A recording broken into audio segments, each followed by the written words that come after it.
উত্তর দিনাজপুর জেলার কালিয়াগঞ্জের গিন্নিদেবী হাই স্কুলে ইতিমধ্যেই মাল্টিপারপাসের ভোট শুরু হয়ে গেছে এবং ভোট চলছে, খুবই শান্তপূর্ণভাবে ভোট চলছে। বিগত দিনে কালিয়াগঞ্জে এই মাল্টিপারপাসের কংগ্রেসের দখলে থাকলেও এবারে কিন্তু প্রথম তৃণমূল কংগ্রেসের প্রার্থী দিয়েছেন এবং অনেক ভোটাররাই কিন্তু বলছে যে এবারে তৃণমূল কংগ্রেসের ভোট হতে পারে। দেখা যাক, আমরাও অপেক্ষায় থাকব যে এই রাত পেয়ে হলেই কার দখলে এই মাল্টিপারপাস যায়। কালিয়াগঞ্জ মাল্টিপারপাসের যে ভোট হচ্ছে সেই ভোটের প্রায় 850 ভোটার রয়েছে এবং এই ভোটের যারা প্রার্থী রয়েছেন প্রায় 24 জনের প্রার্থী রয়েছে। এই টান লড়াই চলছে এবং এবারের যে যারা প্রার্থী রয়েছে তৃণমূল কংগ্রেসকে হারানোর জন্য একেবারেই মরিয়া হয়ে বিজেপি, কংগ্রেস, সিপিএম সব একসাথে জোট হয়ে কিন্তু এই তৃণমূল কংগ্রেসকে হারানোর জন্য মরিয়া হয়ে এই সবাই একত্রিত হয়ে এই এবারের ভোটের লড়াইয়ের ময়দানে তারা নেমেছে। দেখা যাক রাত পেয়ে হলেই কার দখলে এই মাল্টিপারপাসের ভোট যায়। উত্তর দিনাজপুর থেকে আমি রাধারানী, আর বাংলা নিউজ। করেছে একটা যারা দীর্ঘদিন কংগ্রেসের দখলে এই সোসাইটিটা ছিল এবং সেই সোসাইটি এবার প্রথম আমরা তৃণমূলের পক্ষ থেকে প্যানেল দিয়েছি এবং খুব সুষ্ঠু শান্তিপূর্ণভাবে ভোট হচ্ছে, খুব উৎসব মুখর একটা পরিবেশের মধ্য দিয়ে ভোট হচ্ছে। দেখা যাক, খুব আশাবাদী আছি আমরা। টোটাল কত ভোটার রয়েছে এখানে? 950 মতো ভোটার আছে। আর প্রার্থী টোটাল? মোট টোটাল 24 জন প্রার্থী আছে। আমাদের তৃণমূল সমর্থিত 12 জন প্রার্থী আছে। আর উল্টো দিকে আপনার বিভিন্ন প্ল্যাটফর্মের মানুষ শুধুমাত্র নিজেদের স্বার্থ চরিতার্থ করার জন্য একটা অশুভ আতাত তৈরি করে এখানে। দাদা, শুনলাম নাকি কংগ্রেস, সিপিএম এবং বিজেপি জোট দিয়েছে। হ্যাঁ, আমি সেটাই বলছি যে বিভিন্ন রাজনৈতিক দল, বিশেষ করে বিজেপি আর কংগ্রেস এবং সিপিএম, যাদের মতাদর্শগতভাবে একদম বিভিন্ন মেরুতে অবস্থান করে, অথচ শুধু স্বার্থের জন্য এখানে মাল্টিপারপাস সোসাইটিটা দীর্ঘদিন কংগ্রেসের বোর্ড ছিল, কংগ্রেসই এই বোর্ডটাকে পরিচালনা করে দীর্ঘদিন থেকে। কিন্তু আজকে দেখা যাচ্ছে যে সেই অশুভ একটা আতাত তৈরি করছে কংগ্রেস এবং বাকি সমস্ত তৃণমূলের বাইরে যারা আছে তাদেরকে। তো নর্মালি যাদের বিভিন্ন জায়গায় অবস্থান, শুধুমাত্র সোসাইটি নির্বাচনটাকে কেন্দ্র করে এক জায়গায় এসেছে, সেটা সেই আতাত বা সেই জোট কখনো শুভ হতে পারে না। ধন্যবাদ। ধরে রাখতে পারবেন না? না, পুনরায় ধরে রাখতে পারবো কি? মাঝখানে তো আমাদের ভোট ছিল না, মাঝখানে আমাদের ভোটটা তৃণমূলে চলে গেছিলো, সুইচ ওভার করেছিল তৃণমূলে, সুতরাং আমাদের ভোট ছিল না। এবং তারা যথেষ্ট দুর্নীতি করেছে, দুর্নীতি করে তারা তৃণমূলের আশ্রয়ে গেছে। এখন বলতে হবে যে ওদেরকে বলতে হবে যে আপনারা কি আসতে পারবেন কিনা। এই যে আমাকে এই প্রশ্নটা করা হচ্ছে, আপনারা আসতে পারবেন কিনা, সেটা আমাকে প্রশ্ন না করে তৃণমূলকে করতে হবে যে তৃণমূল আসতে পারবে কিনা।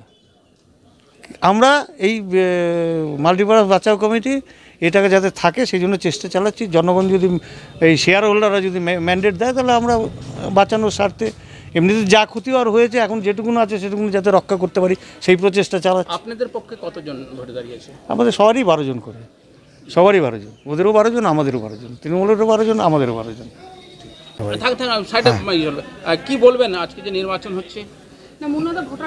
নির্বাচন বলবো খুব শান্তিপ্রিয় ভোট হচ্ছে, মাল্টিপারপাসের ভোট।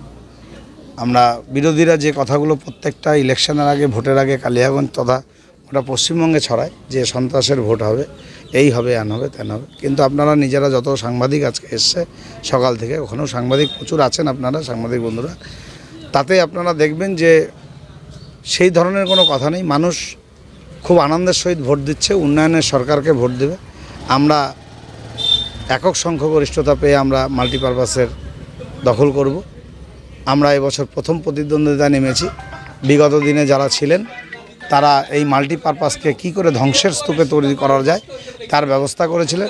আমরা ভোটারের কাছে পৌঁছে গেছিলাম। ভোটাররা সবারই একটা অভিযোগ যে মাল্টিপারপাস যেভাবে বিগত দিনের কমিটি ধ্বংস করে গেছে, আপনারা অন্তত মমতা বন্দ্যোপাধ্যায়ের আশীর্বাদ নিয়ে এই মাল্টিপারপাসকে বাঁচান।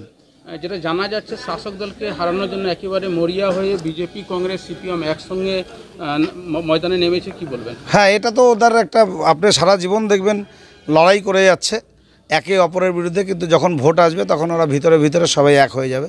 এখানে বিজেপি, কংগ্রেস, সিপিএম সব এক হয়েছে। ওনাদেরও দেখবেন ওনাদের বিভিন্ন লোকজন এসছে, যারা সিপিএম করেন তারাও এসছেন, যারা বিজেপি করেন তারাও এসছেন, যারা কংগ্রেস করেন তারা তো আসছেনই, সবাই একসাথেই আছেন।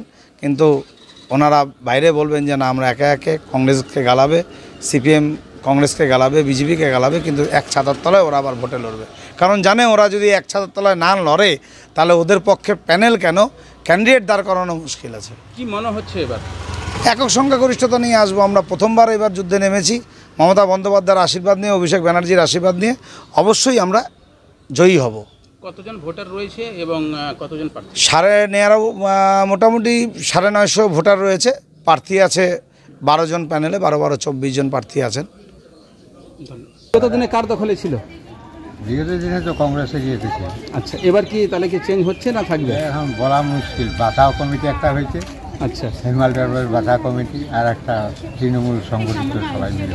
আচ্ছা, ধন্যবাদ। রাজনৈতিক কোনো দখলদার ছিল না, তো পেছনে ওরা কোন রাজনীতি করতো সেটা আমার ঠিক ভালো জানা নেই। এবার কার দখলে হতে পারে কি মনে হচ্ছে? এটা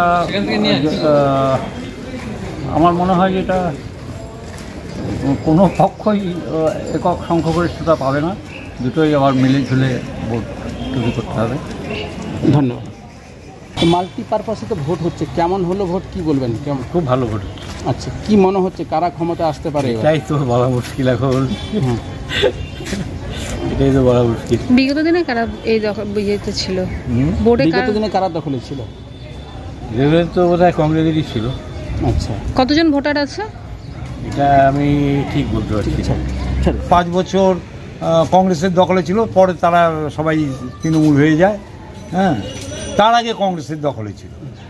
এবার আপনারা কি বিরোধী হয়ে দাঁড়িয়েছেন না